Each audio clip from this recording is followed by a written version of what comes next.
Before we begin this story, I need you to do two things. First, if you believe that some debts can only be paid in blood, hit the like button. Second, write in the comments where you're watching this from.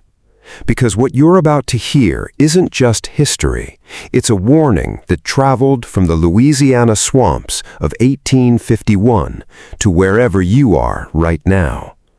This is the true story of Martha, a mother who watched her 7-year-old son drown in a barrel of water as punishment. What she did next turned her into the most feared legend in the South. They called her the Swamp Queen, and for 11 years she made men disappear. 33 names, 33 deaths, one promise kept. Hit that like button, drop your location, and let's enter the swamp. The barrel was already full when Silas Crane dragged Thomas across the yard. Martha saw it from 50 yards away, bent over in the sugarcane field, machete in hand, sweat running down her face in the Louisiana heat. She saw the barrel, oak, waist-high, sitting in the center of the yard, where everyone could see.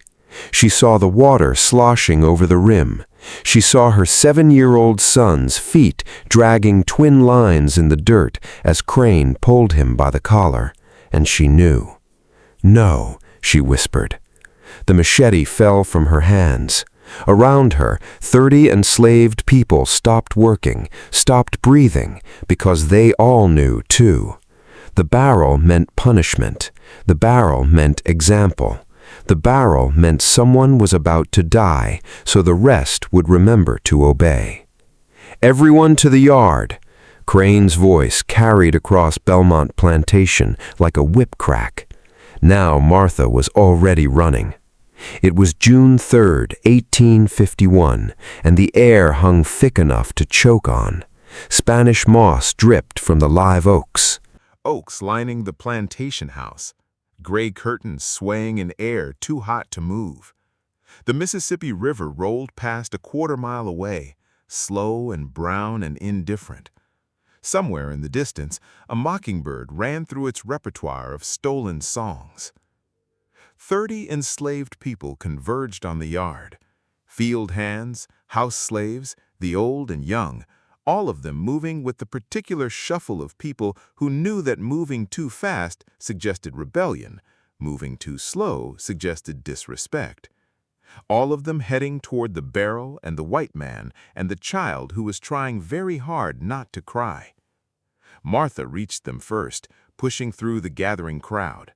"Master Crane, please. What did he do? He's just a boy." "He didn't." "Shut your mouth." Crane didn't even look at her. He was 43 years old, built like a bull, with a face that had been handsome once before. Whiskey and violence carved it into something harder. Chief overseer of Belmont Plantation for 16 years, father of 3 children with his white wife in the big house, father of at least 5 more with enslaved women who had no choice in the matter. Thomas looked at his mother with eyes that were trying to be brave and failing. He was small for 7, all knees and elbows, with his father's dark skin and his mother's sharp intelligence. He'd been working the fields for 2 years already, too young by most plantation standards, but Master Belmont believed in building character early. "Please," Martha said again, and this time her voice cracked. "Whatever he did, I'll take the punishment. Whip me. 20 lashes, 30. Just don't—" "I said shut your mouth." Crane backhanded her hard enough to spin her around. She hit the ground, tasting blood, ears ringing. Someone, old Samuel from the stables, grabbed her arm to keep her from getting back up. His grip was gentle but iron strong, and his eyes said, "Don't. You'll only make it worse." Master Nathaniel Belmont emerged from the big house, moving slow in the heat, a glass of mint julep in his hand. He was 60 years old, white-haired, dressed in a linen suit that probably cost more than the combined value of every enslaved person on his property. He'd inherited Belmont Plantation from his father, who'd inherited it from his father. 3 generations of wealth built on sugarcane and human suffering. "What's this about, Silas?" Belmont's voice was mild, conversational. He sipped his drink and watched his overseer like a man watching a dog perform a trick. "The boy stole bread from the kitchen, sir. Cook saw him. 3rd time this month he's been caught stealing." Crane gripped Thomas's collar tighter. "Need to make an example. Can't have them thinking they can just take what they want." "I didn't." Thomas's voice broke high with panic. "Mr. Crane, I swear I didn't steal nothing. Cook gave me the bread because I was hungry after—" "You calling me a liar, boy?" Crane shook him like a rag doll. "You saying I'm making this up?" Thomas's mouth opened and closed. Because that was the trap, the one every enslaved child learned eventually. Tell the truth, get punished for calling the master a liar. Stay silent, get punished for the original accusation. There was no right answer. Martha tried to stand. Samuel held her down. Tears streamed down her face, cutting tracks through the dirt on her cheeks. Around the yard, 30 people stood in silence, witnesses to something they couldn't stop, wouldn't stop, because stopping it meant their own death. "The barrel, sir." Crane looked at Belmont, asking permission, making it official. Belmont took another sip of his julep. Ice clinked against glass. He looked at Thomas for a long moment. This 7-year-old boy who weighed maybe 50 pounds soaking wet, who was shaking so hard his teeth chattered despite the heat. "The barrel," Belmont confirmed. 3 minutes should suffice. Somewhere in the crowd, a woman made a sound like a wounded animal trying not to scream. Crane dragged Thomas to the barrel.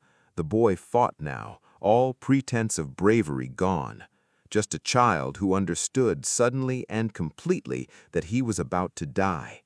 He twisted, kicked, clawed at Crane's hands. But he was 7 years old, and Crane was a grown man who'd spent 16 years breaking people who fought back. "No, Mama! Mama, please! I didn't do it! Mama!" Thomas's voice climbed higher, more desperate, words dissolving into pure animal terror. Martha exploded off the ground. Samuel tried to hold her, but she was a mother watching her child die, and mothers have strength that comes from somewhere beyond muscle and bone. She broke free, lunged forward, made it 3 steps before 2 other enslaved men grabbed her. Not because they wanted to, but because if they didn't, Crane would shoot her, and then she'd be dead and her son would still drown, and nothing would be saved. Crane forced Thomas's head into the barrel. The boy's scream cut off instantly, replaced by the sound of thrashing water, hands slapping the barrel's sides, feet kicking at nothing. Bubbles rose in a stream. The water level dropped and rose, sloshed over the rim, soaked Crane's shirt and arms. Crane held him under with both hands, pressing down on the back of Thomas's head, using his full weight. His face was calm, almost bored. This was work to him, discipline, necessary maintenance of order. "Count it," Crane said to nobody in particular. 3 minutes. Martha was screaming now, a sound that had no words in it, just grief and rage and helplessness given voice. She fought against the men holding her with everything she had, and they held on because letting go meant watching her die too. The thrashing in the barrel intensified. Thomas's small hands clawed at the wood, broke nail-fingers, left streaks of blood on the barrel's rim. His legs kicked with increasing desperation, hitting Crane's stomach, his chest, making no difference at all. 30 seconds. The mockingbird kept singing. The Spanish moss swayed. The river rolled past. Master Belmont sipped his julep and watched with the detached interest of a man watching a play he'd seen performed many times before. 1 minute. Thomas's movements were weakening now, the splashing less violent. His hands still moved, but slower, mechanical, body going through the motions even as the brain shut down from oxygen deprivation. Martha was from screaming, barely making sound anymore, just raw throat and tears, and the kind of pain that doesn't end when the moment ends, that stays there forever. 1 minute 30 seconds. The water in the barrel stopped moving. Crane kept pressing down. Not yet. 3 minutes means 3 minutes. They need to learn. Discipline means discipline. Nobody in the yard was moving now. They stood like statues, faces carefully blank, eyes carefully empty, because showing emotion meant you cared, and caring meant you were attached, and attachment was a weapon masters used against you. But inside every single person, something was screaming. 2 minutes. Somewhere in the big house, a door slammed. Someone laughed, probably one of Belmont's daughters, probably about something innocent, like a cat, or a dress, or a boy she liked. The sound drifted across the yard, from the world where children laughed to the world where children drowned, and the distance between those two worlds was 50 feet and 1,000,000 miles. 2 minutes 30 seconds. "All right," Belmont said. He'd finished his julep. "Bring him up." Crane released his grip, reached into the barrel, and hauled Thomas out by his collar, let the small body flop onto the ground like a sack of wet grain. The boy's lips were blue. His eyes were open, staring at nothing. Water poured from his mouth and nose. His chest didn't move. Crane kicked him once, checking. Thomas's body shifted from the impact, but didn't respond, didn't breathe, didn't move.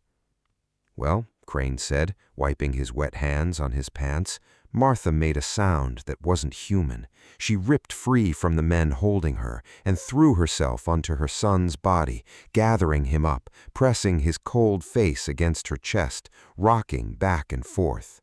"Thomas, baby, breathe, please breathe, please." Her voice was breaking, splintering into pieces. "You're okay, you're okay. Mama's here. Just breathe, baby, just breathe." But Thomas didn't breathe. His small body was limp and heavy in her arms. Water dripped from his hair onto her dress. His eyes stared past her at the hot Louisiana sky. "Get back to work," Crane said to the crowd. "All of you. Show's over." Nobody moved. "I said get back to work." They moved slow, shuffling, broken, back to the fields, back to the house, back to work that would continue whether a 7-year-old boy was alive or dead, because that's how slavery worked. Children died, people grieved, and the sugarcane still needed cutting, and the cotton still needed picking, and the world kept turning, and nobody with power cared. Only Martha stayed, clutching her son, rocking him like she could rock the life back into his body through sheer force of mother's love. Crane looked at Belmont. "Want me to make her move?"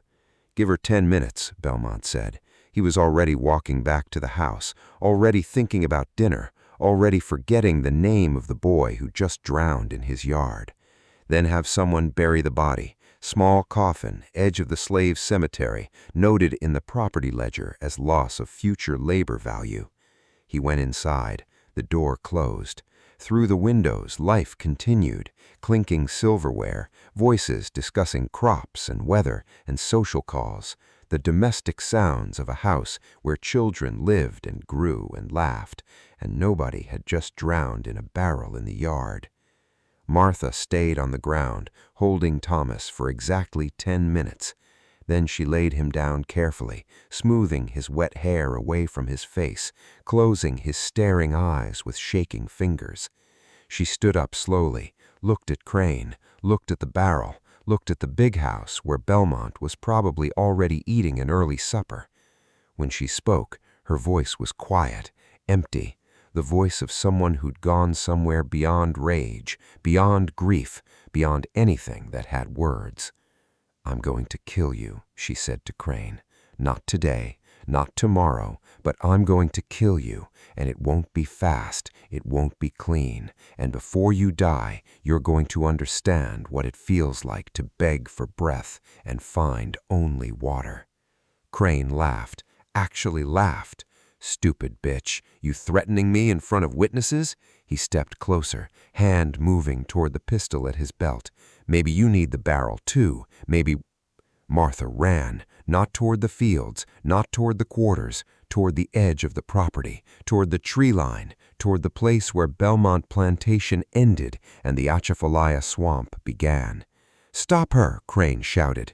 But everyone was back at work, and work meant looking down, and looking down meant not seeing, and not seeing meant not having to chase.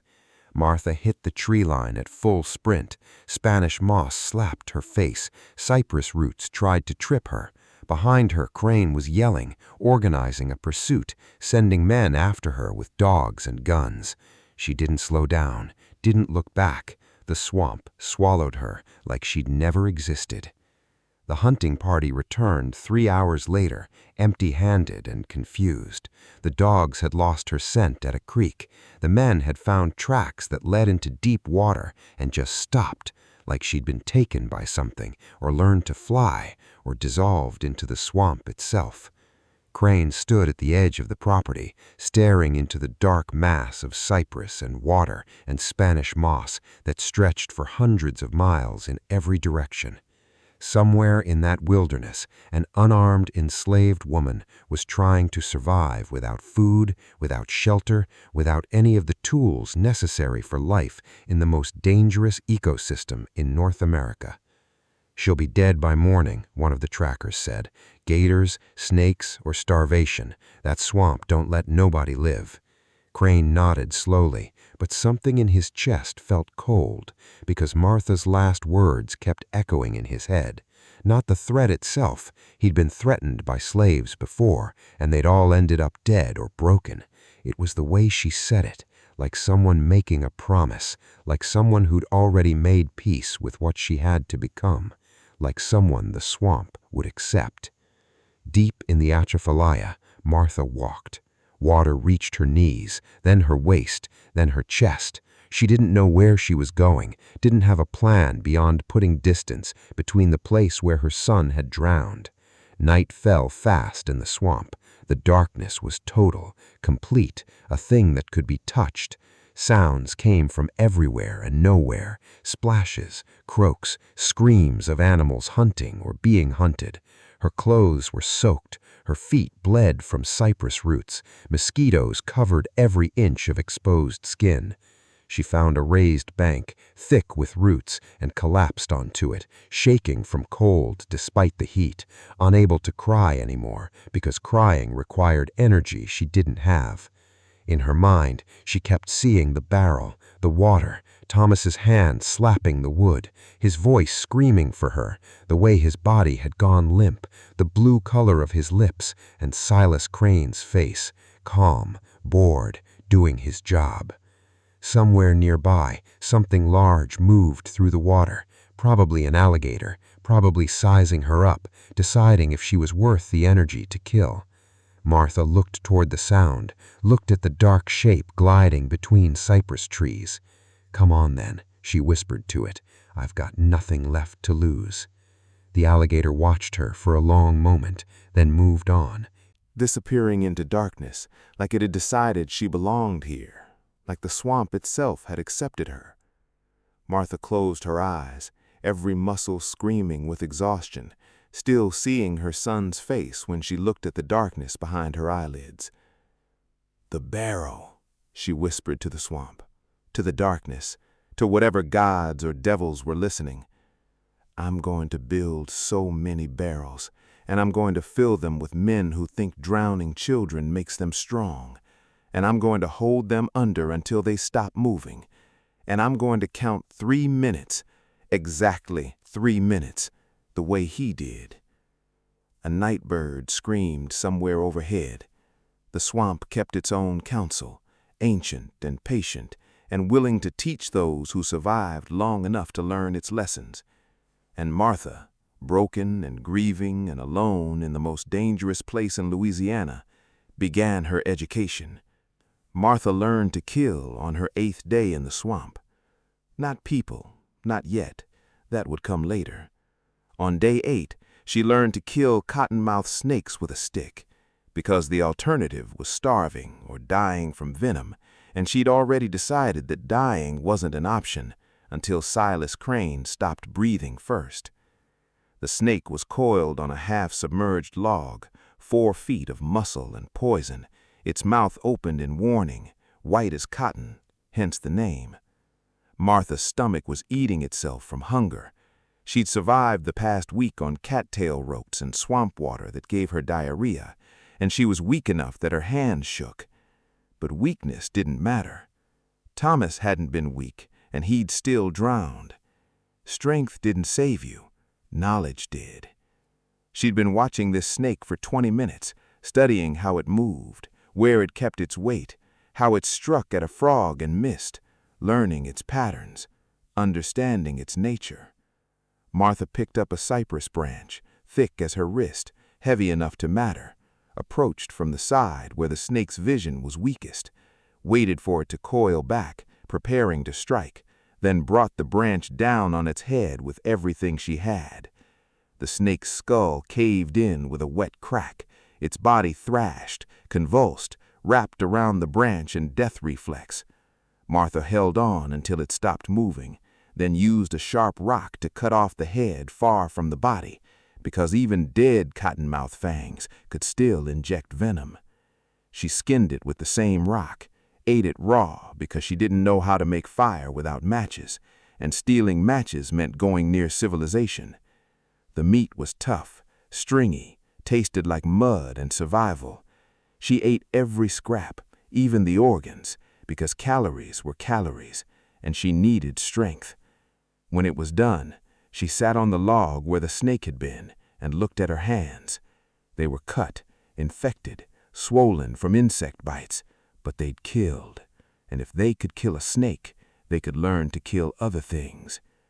Day 8, she said aloud, because talking to herself was the only way to remember she was still human. Day 8, and I'm still alive. The swamp made no comment. It simply waited, patient and ancient, ready to teach the next lesson to students willing to survive long enough to learn its lessons. 3 months passed. Martha became part of the swamp's rhythm, waking before dawn, moving through the shallows, learning which plants were food and which were poison, which sounds meant alligators and which meant water moccasins, where the solid ground hid beneath deceptive water. She built a shelter on a raised hammock, a raised island of dry ground, 30 feet across, hidden behind a wall of palmetto and Spanish moss. Used mud and cypress branches to create a lean-to that kept rain off but let air flow. It wasn't comfortable, but comfort was for people who had futures. Martha had only revenge. She caught fish with her hands, learning to move slow enough that they didn't startle, trapped nutria, large swamp rodents in snares made from twisted vines, found patches of wild berries, and learned through painful trial which ones caused vomiting. The swamp killed others who tried to hide here. She found their bodies, sometimes runaway slaves who'd fled plantations and died from snakebite, starvation, or simple exposure. The swamp was efficient. It sorted the survivors from the dead with ruthless precision. But Martha survived because she had something the others didn't, a reason beyond survival, a son to avenge, a promise to keep. She started mapping the swamp in her head, memorizing landmarks, a lightning-struck cypress, a beaver dam, a deep channel where the water ran fast, understanding the terrain the way Silas Crane understood whips and chains and barrels of water.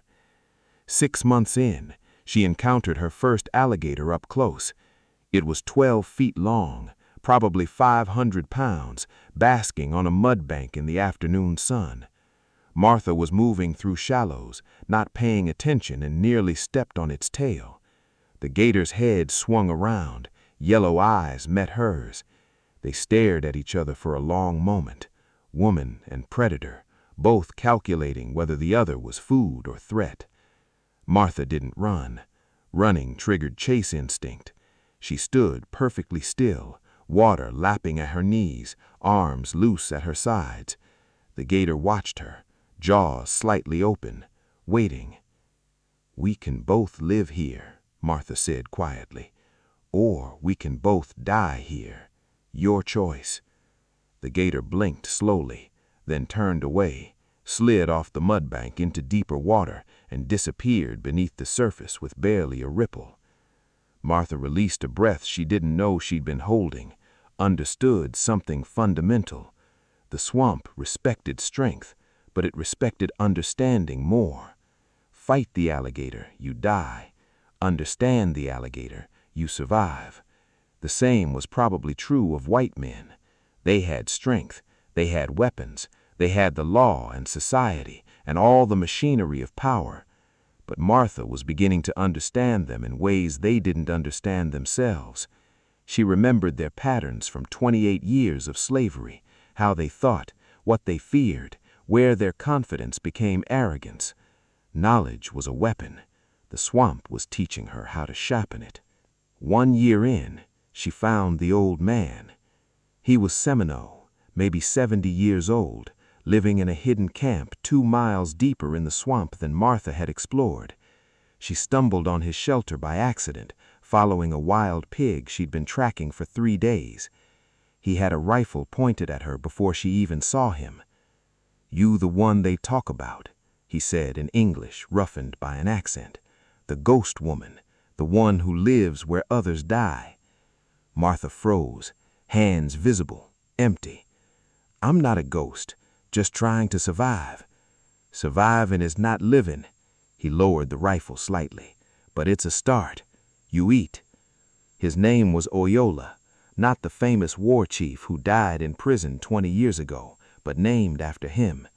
He'd been hiding in the Atchafalaya since Andrew Jackson's Indian Removal Act in the 1830s, refusing to walk the Trail of Tears, choosing the swamp over genocide. 20 years he'd survived here. 20 years. How? Martha asked that first night, sitting across a small fire from him, eating roasted fish he'd caught in a trap woven from reeds. "How do you live here that long?" "By becoming part of it." Oyola poked the fire with a stick. "White men think the swamp is enemy, something to conquer. You think that, you die. Swamp is not enemy, his teacher, his home, his ally." Over the next months, he taught her things she couldn't have learned alone. How to make fire using a bow drill, friction between wood and wood until ember formed, blown gently into flame. How to tan leather using animal brains. How to read weather by watching birds and insects. How to move through water without sound. How to find north by moss growth. How to identify quick mud before it sucked you under. He taught her to hunt with a spear he helped her make, sharpened cypress wood, fire-hardened, balanced for throwing. Taught her where deer came to drink at dawn, where wild boar rooted for food, how to approach against the wind so they didn't smell human. But more than practical skills, he taught her philosophy. "White men think they own land," he said one evening, watching an egret hunt fish in the shallows. "Think they own people. This is lie. Nobody owns land. Nobody owns people. Earth owns us. We return to dirt. All of us, slave master and slave, same dirt." "That doesn't help me now," Martha said. "Right now they do own us. The law says so. God says so." "According to them, law is words. Words change." Oyola drew patterns in mud with his finger. "Your people think you must escape north, run to freedom. But freedom is not place. Freedom is knowing yourself, knowing land, being where your enemy cannot follow." He gestured at the swamp around them. "Here I am free. They have dogs, guns, numbers. I have swamp. Swamp always wins." Martha thought about that, about Belmont Plantation, where Silas Crane walked around like he owned the world, about the hunting parties that had searched for her and given up, about living versus surviving versus being free. "Can the swamp teach me to kill men?" she asked quietly. Oyola looked at her for a long time. Swamp teaches everything, but killing men, he shook his head, makes you something different. You ready for that? Martha thought about Thomas, about his voice calling for her, about 3 minutes counted while her son drowned. I'm already different, she said. Oyola died in Martha's 18th month in the swamp. He went to sleep one night and didn't wake up.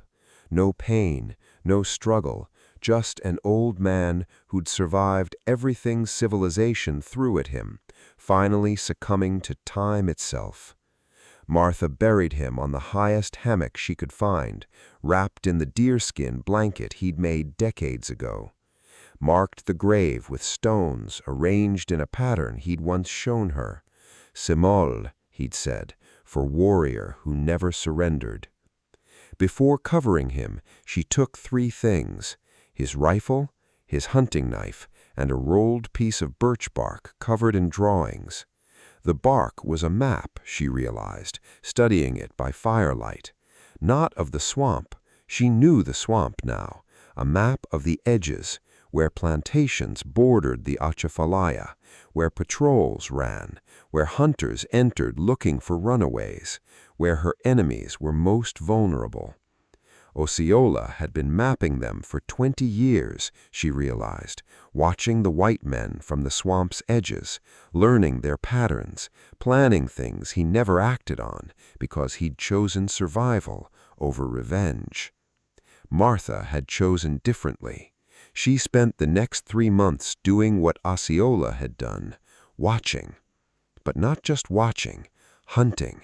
She learned the patrol routes of the slave catchers, groups of white men with dogs and rifles who made their living capturing runaways. Learned which ones traveled alone, which ones traveled in pairs, which ones were careful, and which ones were drunk and stupid. She learned the geography of the swamp's edges, where solid ground gave way to quick mud, where channels ran deep enough to drown, where alligators congregated in mating season. She learned to move like the swamp itself, slow, patient, inevitable. And then she learned to kill men. The first one was named Jackson Cole.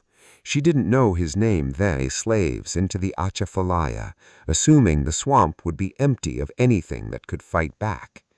Martha watched him from 100 yards away, hidden in palmetto brush. He was 40-something, heavy-set, leading 2 bloodhounds on leashes, rifles slung over his shoulder, moving with the confidence of someone who'd done this many times before and never met resistance. He was hunting a family. Martha had seen them 2 days ago, a man and woman with 3 children running blind into the swamp without knowledge or supplies. They'd be dead soon from exposure or snakes or simple bad luck. But Cole would find them first, chain them, drag them back for bounty, unless Martha found him first. She'd been following him for 2 hours, staying downwind so the dogs wouldn't smell her, moving only when he moved, freezing when he stopped, learning his rhythm, understanding his patterns. He stopped to drink from a canteen. The dogs lapped water from a pool that looked clear, but Martha knew was toxic, mineral seepage from iron deposits underground.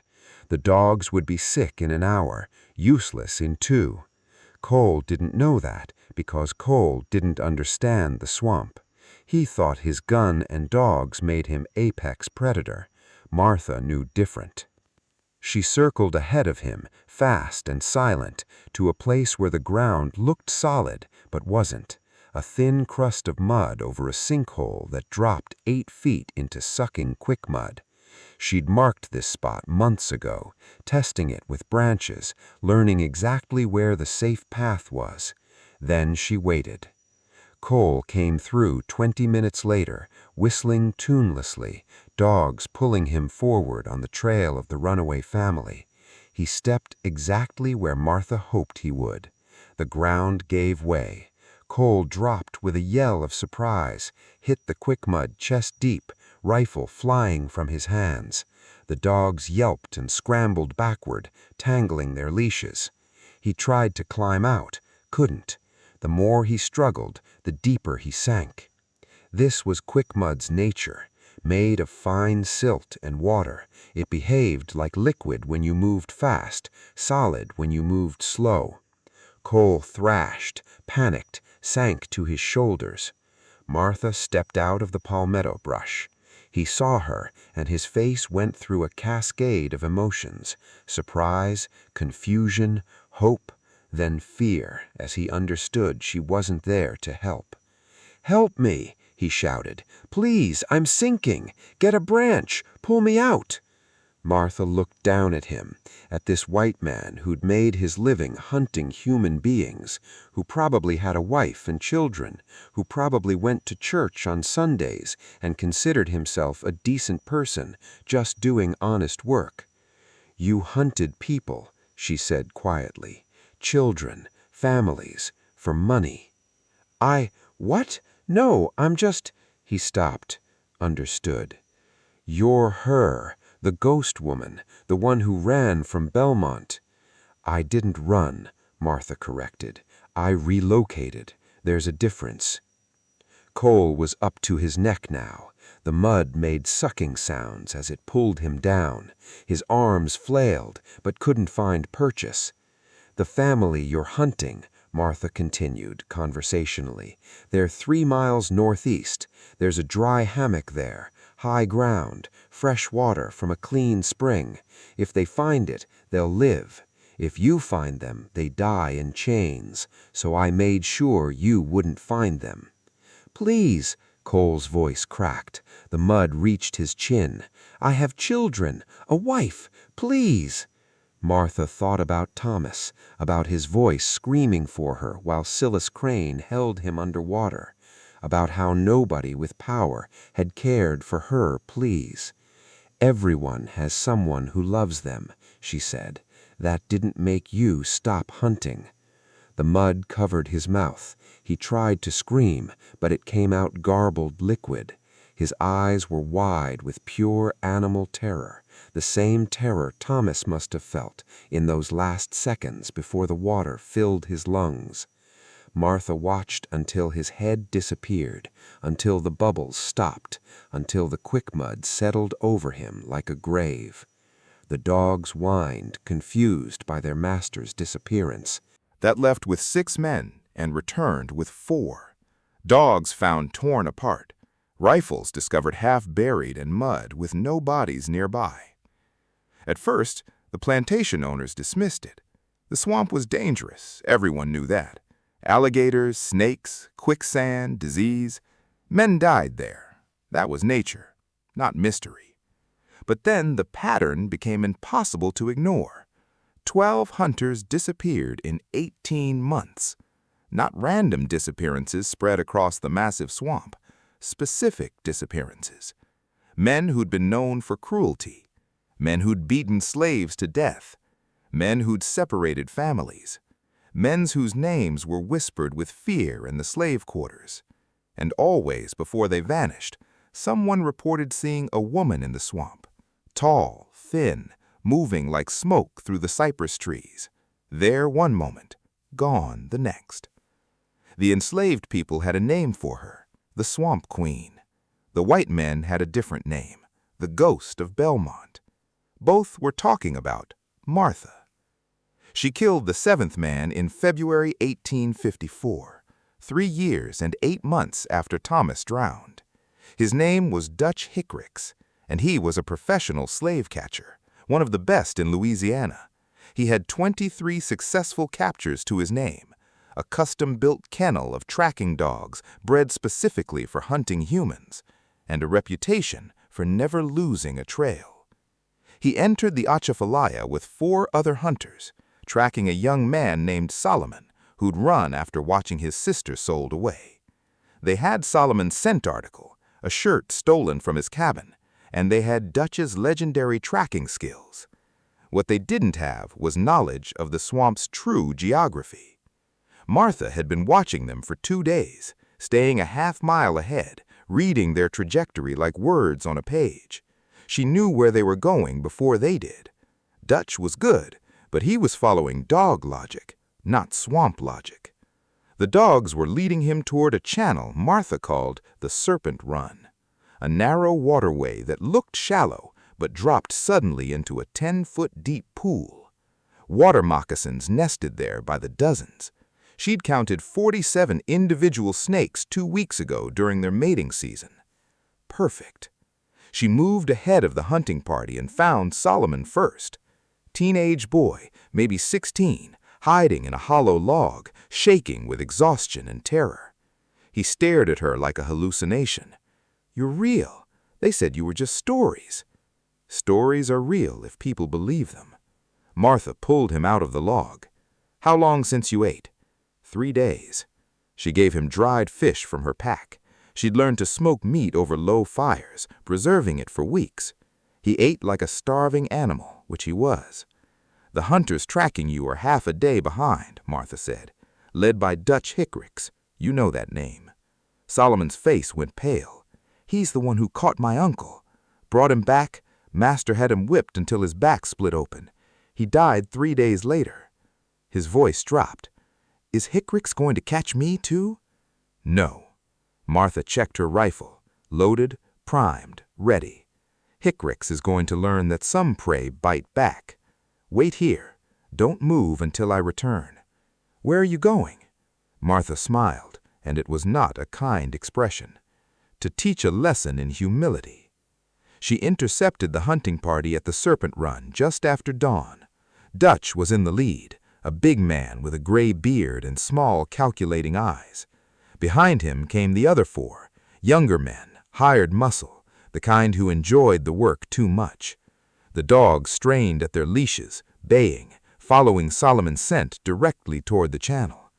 Martha waded in the shallows, submerged to her neck, hidden behind a fallen cypress log.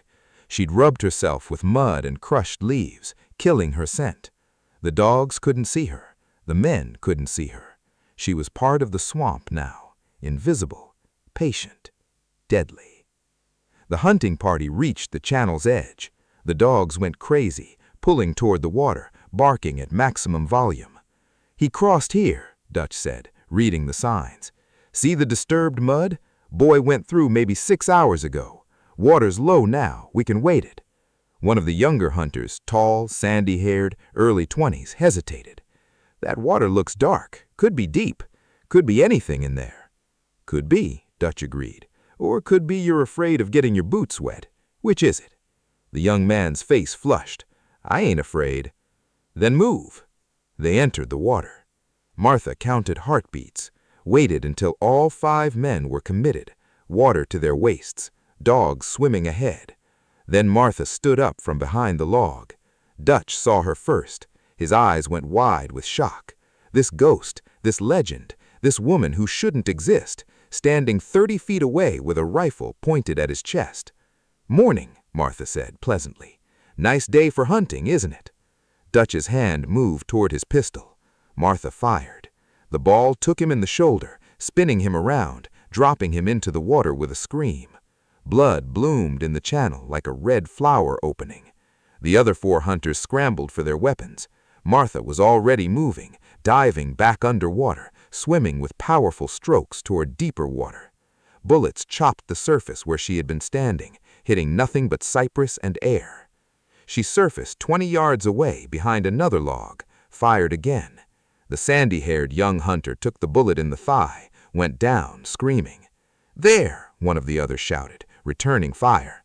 But Martha was already underwater again, moving like an alligator, using channels she'd memorized, trouts she'd practiced 100 times. The blood in the water was doing its work. The water moccasins were responding to the disturbance, to the scent of injury, to the thrashing of wounded prey. The first snake struck the sandy-haired hunter. He screamed, slapped at his leg, but 2 more snakes were already on him, attracted by the movement.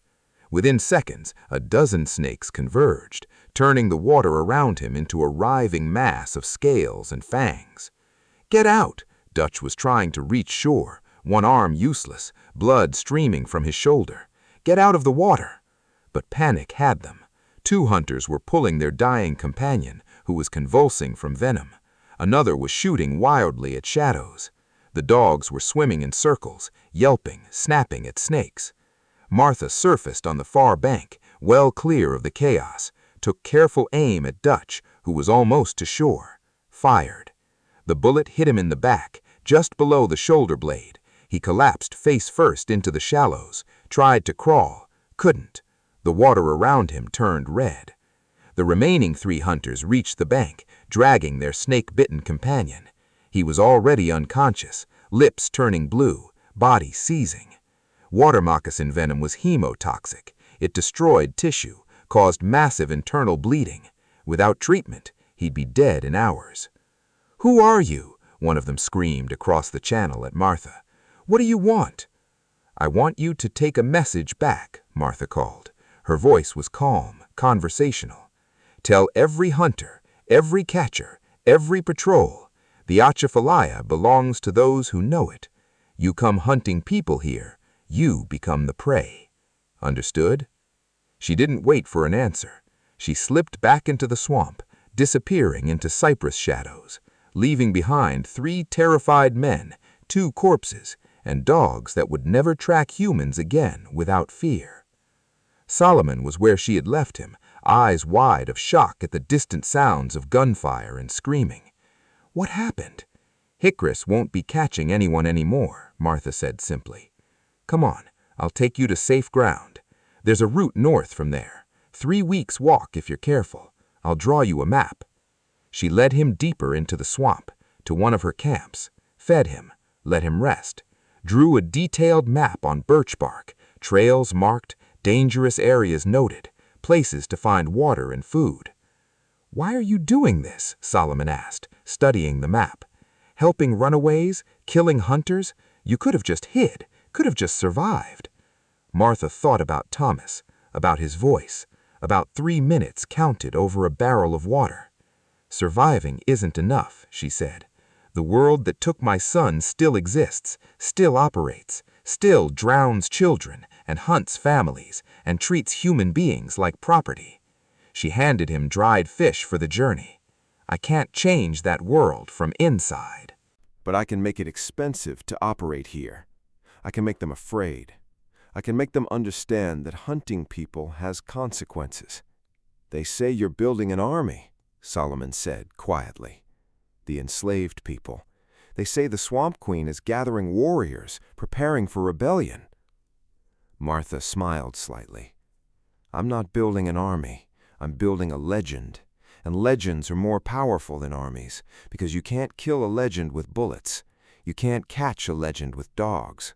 A legend lives in people's minds, and fear makes it grow." She sent him north with a map, with supplies, with a message to carry. The swamp protects its own. And as Solomon disappeared into the cypress shadows, Martha turned back to her work. 7 hunters dead in 3 years, 26 more on her list. The legend spread like fire through dry grass.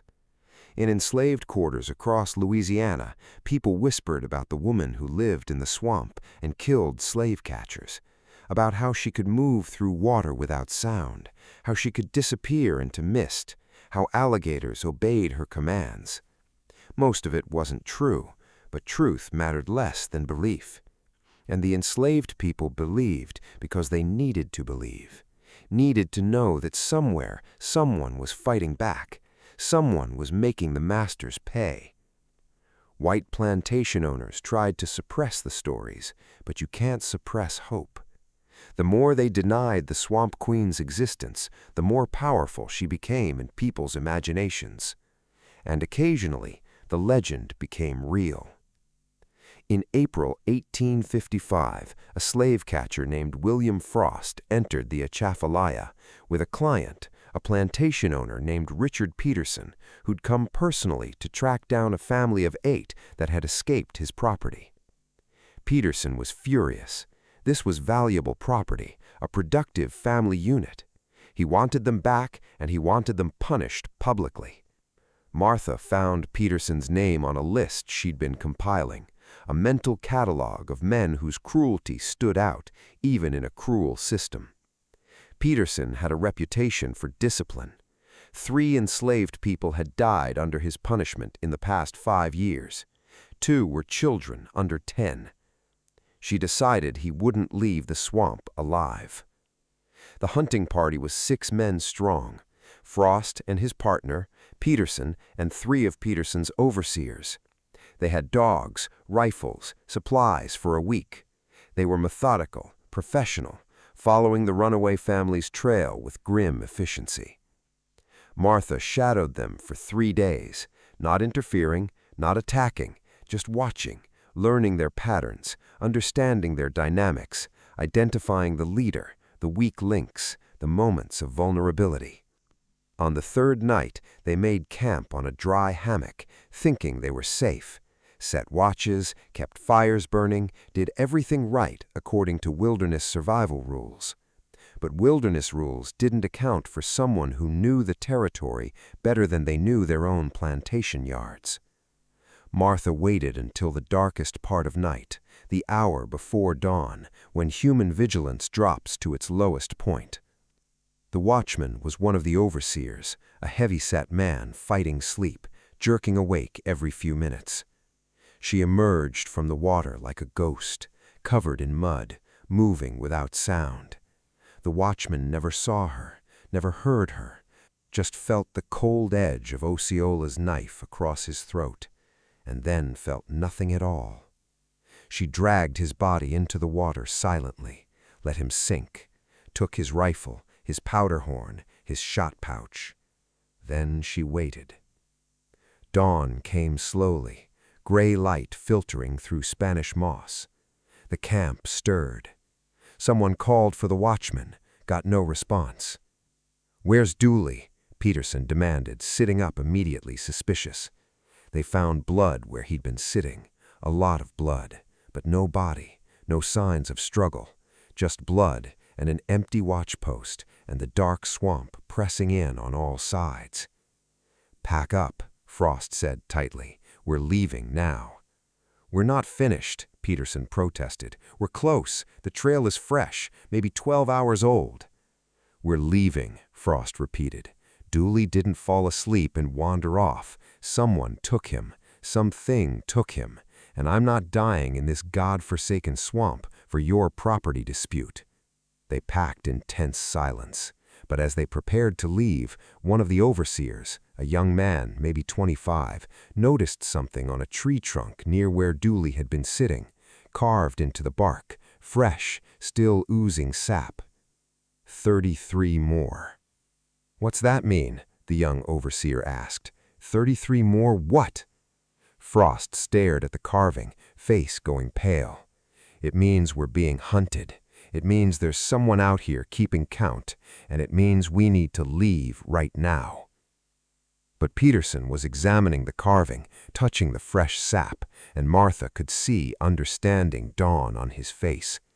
"This is her," he said slowly, "the ghost, the swamp queen, the woman who's been killing hunters." He looked around at the dark water, the pressing cypress, the Spanish moss hanging like curtains. "She's out here, watching us." "Then let's stop giving her targets," Frost snapped. He started walking, heading back toward civilization, toward safety, toward anywhere that wasn't this cursed swamp. The others followed, not just Peterson, who stood looking at the carved numbers, face flushed with rage. "I'm not running from a runaway slave. I don't care what stories people tell. She's one woman. We're 6 men. He stopped, corrected himself. 5 men with guns and dogs. We find her, we hang her, we end this legend permanently. "You're a fool," Frost said, but he didn't leave. Professional pride wouldn't let him. He'd never failed to deliver a capture, never run from a hunt. Martha watched this debate from 100 yards away, hidden in palmetto brush. Saw the moment Peterson's pride won. Saw the group turn back toward the interior, toward danger, toward her. Good, she'd kill them all more easily if they came to her. She spent the next 2 days breaking them psychologically, stealing supplies while they slept, small things they didn't notice immediately, a water canteen, a bag of powder, one man's boots. Making sounds in the darkness, splashes, movements, the crack of branches that could be footsteps or could be animals, keeping them on edge, sleep-deprived, paranoid, leaving signs, more carvings, 32 more, then 31 more, counting down, making them understand they were on a list. By the 3rd day, they were falling apart, jumping at shadows, arguing. One of the overseers wanted to leave. Peterson threatened to shoot him if he tried. That night, Martha killed the dogs, silent and quick, while the men slept. The dogs knew her now. She'd been feeding them scraps, letting them catch her scent mixed with food. They came to her, tails wagging, expecting kindness. She gave them death instead, quick, merciful. She didn't enjoy it. The dogs were just animals, tools used by evil men. But without them, the hunters were blind. When the men awoke to find 6 dead dogs, throats cut, arranged in a circle around their camp, 2 of them broke. The overseers ran, just stood up, grabbed their rifles, and crashed through the brush toward where they thought civilization was. Peterson screamed after them, threatened them, but they were beyond caring. Martha let them go. They weren't on her list. They were just hired men doing a job they'd quit. With luck, they'd survive long enough to carry the story back, to spread the legend. That left 3, Peterson, Frost, and Frost's partner, whose name she'd never learned. 3 men in a swamp that wanted them dead, hunted by a woman who knew every trail, every hiding place, every way to kill. Martha decided to take her time. She killed Frost's partner on the 4th day. The 3 men were moving in tight formation, rifles ready, scanning constantly. But Martha had the advantage of high ground, a skill she'd learned from Osceola. She'd climbed a massive cypress, 30 feet up, hidden in Spanish moss, waiting. When they passed below, she dropped a loop of vine around the partner's neck. He was hauled up before he could scream, kicking and thrashing, fingers clawing at the noose, rifle clattering to the ground below. Frost and Peterson spun around, rifles searching for a target, but saw only empty branches and hanging moss. The partner's struggles weakened, stopped. His body swayed like strange fruit. "Jesus Christ," Frost whispered. He was shaking now, the professional slave catcher reduced to a terrified man watching his partner lynched by an invisible enemy. "She's in the trees. She's above us." They ran, crashed through water and brush with no grace, no strategy, just pure panic. Martha followed through the canopy, moving from branch to branch like the swamp creatures had taught her, patient, unhurried, inevitable. She found Frost alone that evening. He'd gotten separated from Peterson in the panic run, was sitting against a cypress tree, rifle across his lap, crying quietly. Martha approached from behind, put Osceola's knife to his throat before he knew she was there. "Don't move," she said quietly. Frost froze. "Please, please, I have a family, children. I'll leave. I'll never come back. I'll tell everyone to stay out of the swamp. Just let me live." "You hunted children," Martha said. "Families for money. Did you let them go when they said please?" "That's different. That's business. That's the law." "The law." Martha's voice was cold. "The law said my 7-year-old son was property.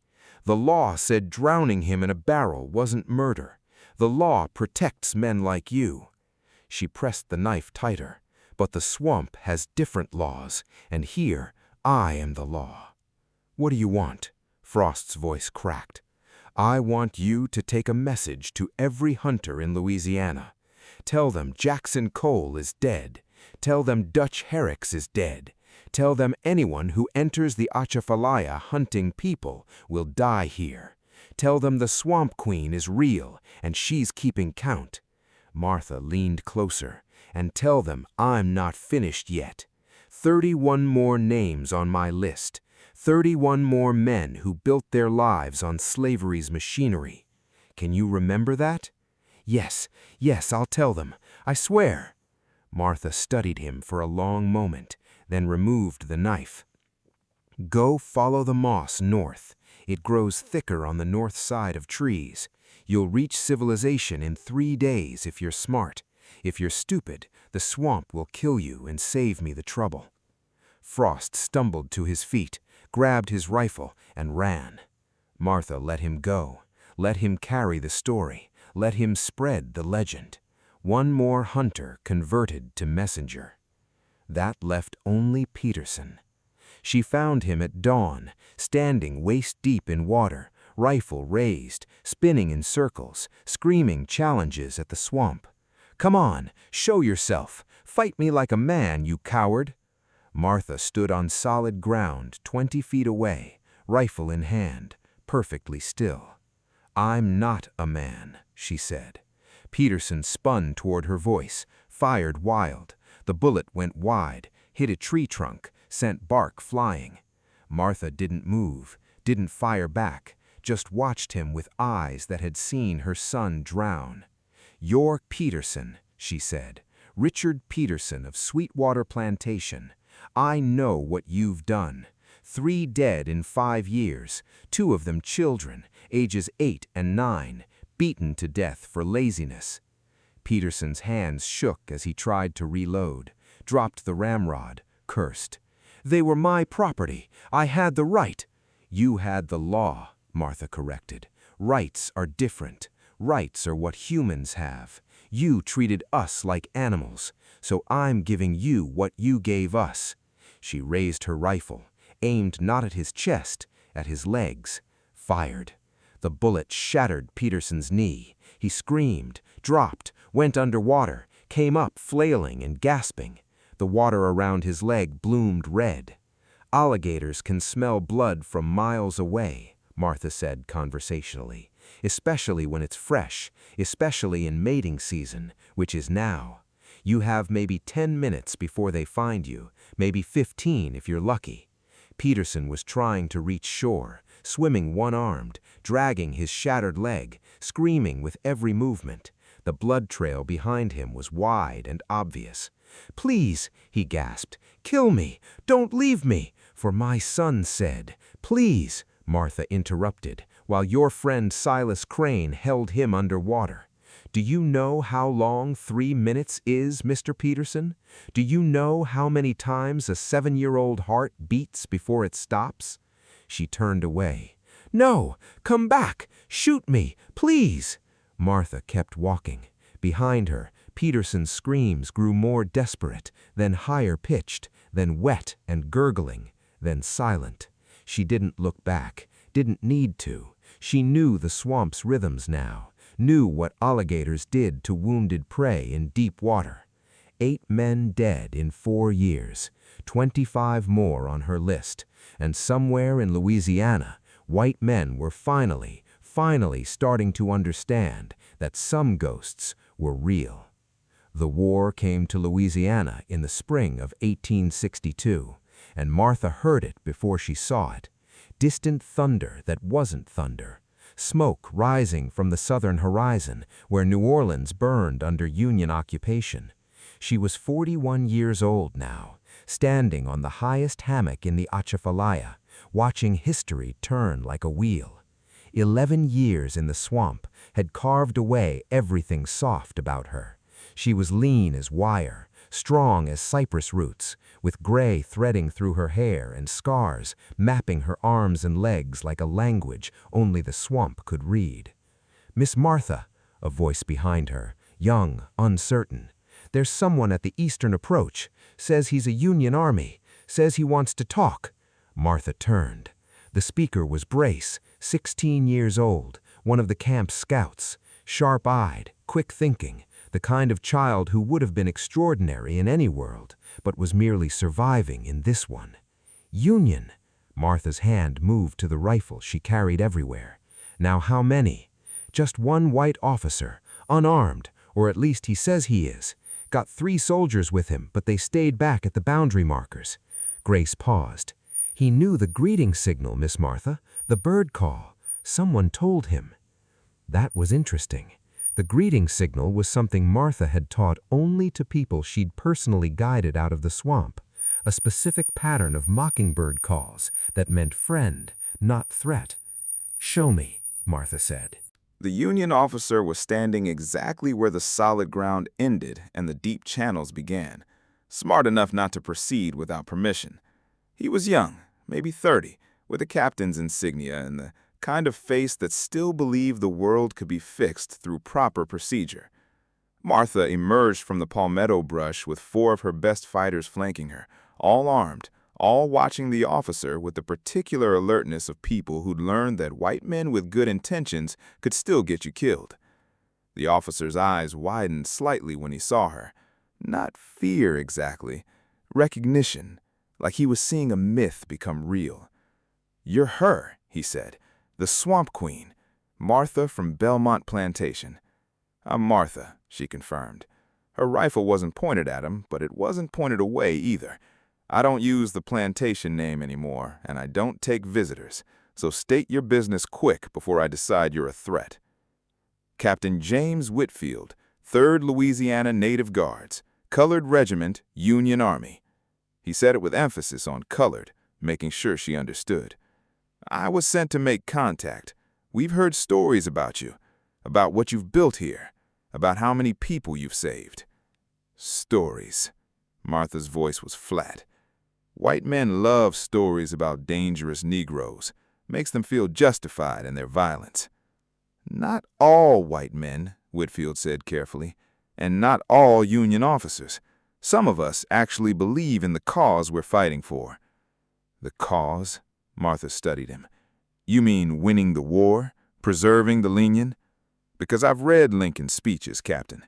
He's not fighting to free slaves. He's fighting to preserve federal power. Emancipation is a military strategy, not a moral position." Whitfield's jaw tightened. "You're right. It's imperfect, it's political, but it's also the best chance your people have. The Confederacy will never voluntarily end slavery. The Union might. If we win, if we push hard enough, if people like you work with people like me instead of retreating into swamps." "People like me?" Martha's voice went cold. "People who watched their children murdered? People who spent 11 years learning to kill in ways your military manuals don't cover? People who built freedom with their bare hands because asking nicely got us drowned in barrels?" She stepped closer, and Whitfield instinctively stepped back, suddenly aware that this woman had personally killed at least a dozen men and was deciding right now whether he'd be the next. "I appreciate your recruitment speech, Captain, but we don't need the Union Army's help. We don't need weapons. We take them from hunters who don't leave the swamp. We don't need supplies. We grow them, catch them, make them, and we sure as hell don't need white officers telling us how to be free." "Then what do you need?" Whitfield asked quietly. Martha paused, looked at him, really looked at him, searching for the lie, the trap, the inevitable betrayal that came when you trusted white men with power. What she saw was complicated.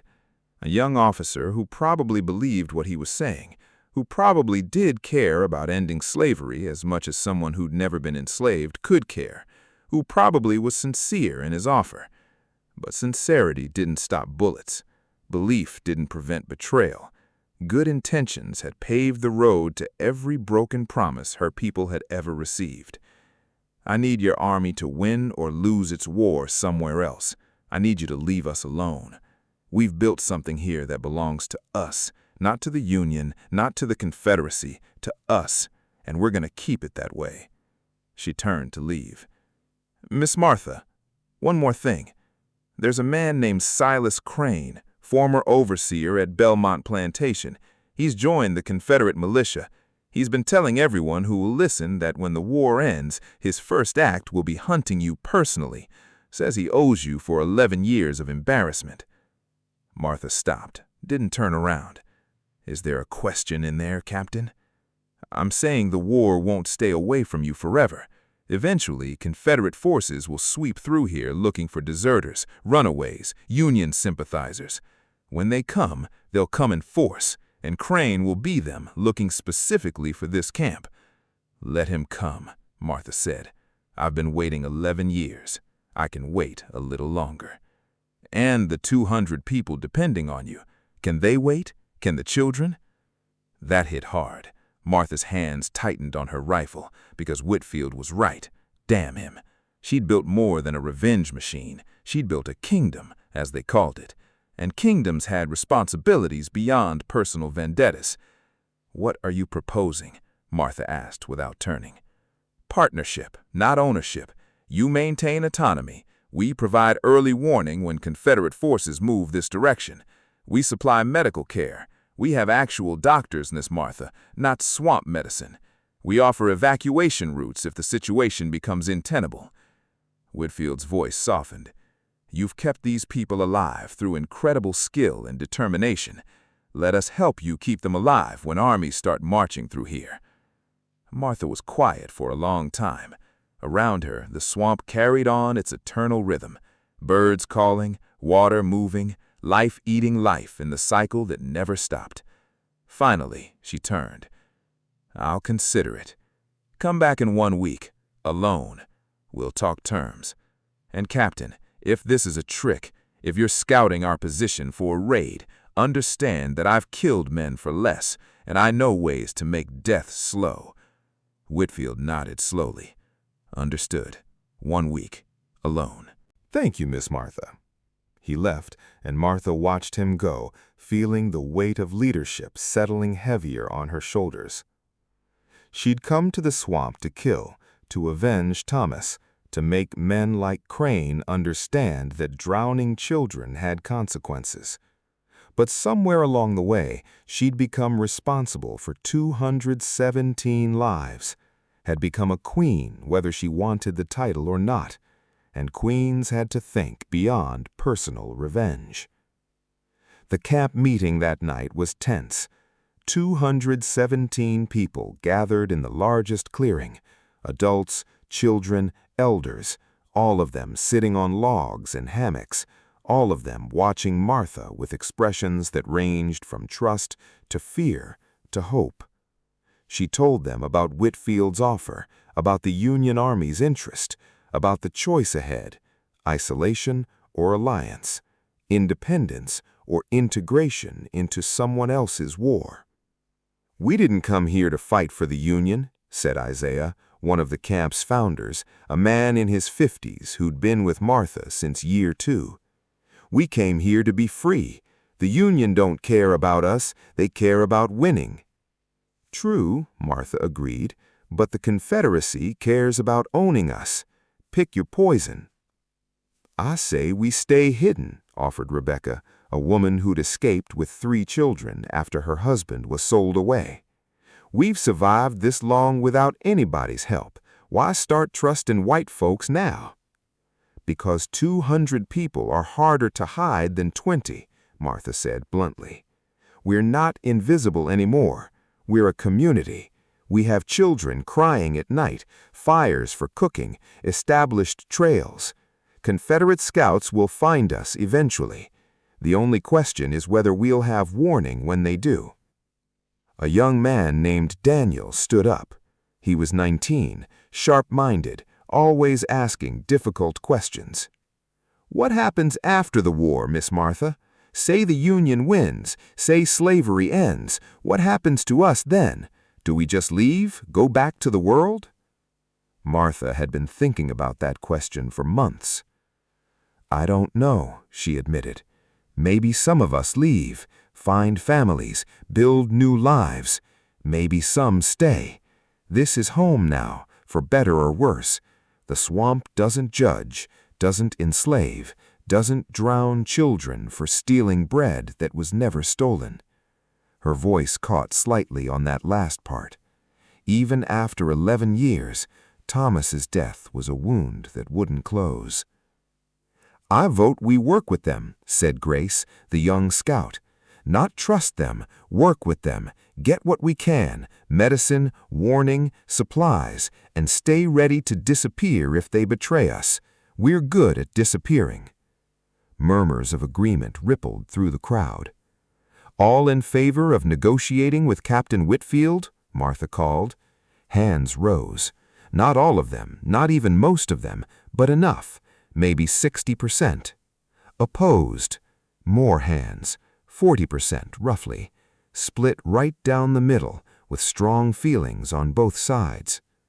Democracy in the swamp was messy, but it was democracy, which was more than most of them had ever experienced. "We'll talk to him," Martha decided carefully. "We give nothing for free. We maintain control of our territory, and we keep escape routes ready in case this goes wrong." She looked around at the faces lit by firelight, young and old, scarred and hopeful, all of them trusting her to lead.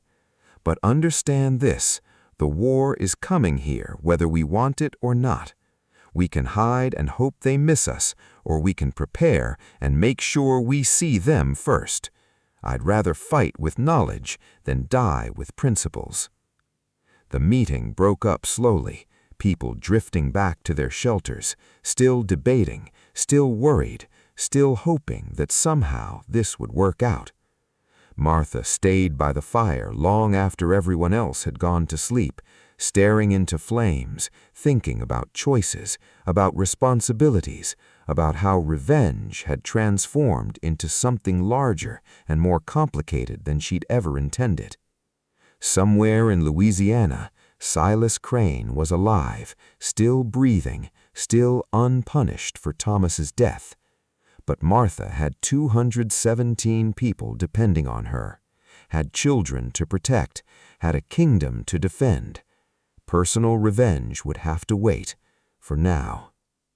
Captain Whitfield returned exactly 1 week later, alone as promised, unarmed, carrying a white flag that looked absurd in the middle of a swamp. Martha met him at the same boundary. This time she was alone too, a gesture of reciprocal trust, though she had 6 rifles aimed at him from hidden positions. "You came back," she said. "I gave my word." Whitfield carefully set down the flag. "Have you decided?" "We'll work with you conditionally. You provide early warning of Confederate movements, medical supplies, and information about which plantations are still operational. In exchange, we provide intelligence about routes, terrain, and Confederate supply lines we observe. But we maintain complete autonomy. No Union soldiers in our camp, no orders, no ownership." "Agreed." Whitfield extended his hand. Martha looked at it for a long moment, thought about every handshake that had preceded broken promises, every treaty that ended in betrayal, every time her people had trusted white authority and paid in blood. Then she shook his hand, firm, quick, no illusions about what it meant. "One more thing," she said. "Silas Crane, the man you mentioned, former overseer at Belmont. If you encounter him, I want to know. I want his location, his unit, his schedule." "Understood." "Understood. May I ask why?" Martha's face was stone. "Because before this war ends, before your union wins or loses, before any of this resolves, I have a debt to collect, and Crane is going to pay it." "Personal revenge can complicate military strategy," Whitfield said carefully.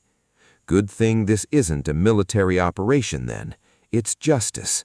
Martha released his hand. "I'll have runners bring intelligence twice weekly. Your medical supplies can be left at the eastern marker. We'll collect them. Don't try to follow us. Don't try to map our position. The moment we think you're surveilling us, this arrangement ends, and you become just another enemy." "Fair enough." Whitfield picked up his white flag. "For what it's worth, Miss Martha, what you've built here is extraordinary. 200 people surviving in terrain that kills experienced soldiers. Children growing up free, a functioning society built from nothing. That's not just survival, that's revolution. Revolution, Martha repeated. Funny word. White men use it when they fight taxes, call it terrorism when we fight slavery. Language is flexible when you own the dictionaries. Whitfield had no response to that. He simply nodded, turned, and walked back toward Union lines. Martha watched him go, then disappeared into the swamp, where her kingdom waited, and her revenge simmered, and the war moved closer every day, like a storm that had been building for centuries. The partnership worked after a fashion. For 3 years, Martha's runners brought intelligence to Union forces, patrol routes, supply movements, locations of Confederate ammunition dumps. In return, Whitfield's people provided medical supplies, blankets, tools, information about troop movements. The camp grew. By 1864, nearly 300 people lived in the Atchafalaya under Martha's protection, a floating city of the displaced, the escaped, the freed. They built permanent structures now, raised platforms, communal areas, a school where children learned to read using stolen books and Martha's patient instruction. Word spread across Louisiana. The Swamp Queen protects her own. Make it to the Atchafalaya, make it to the kingdom, and you'll be free. But the war was closing in. Confederate forces, desperate and losing, began sweeping through swamps, looking for deserters and escaped slaves to re-enslave. Union forces pushed north, burning plantations, liberating by force. The Atchafalaya was caught between 2 armies, neither of which cared about the people trying to survive in the middle. And somewhere in those Confederate forces, Silas Crane was waiting. The message came in April 1865. Confederate militia was organizing a major sweep through the eastern Atchafalaya. 200 men, Silas Crane in command. Orders to capture or kill all runaways, destroy any camps, restore proper order. It was happening. After 11 years, the confrontation Martha had been waiting for. Captain Whitfield offered to send Union troops, offered to evacuate the camp, offered military protection. Martha refused all of it. This is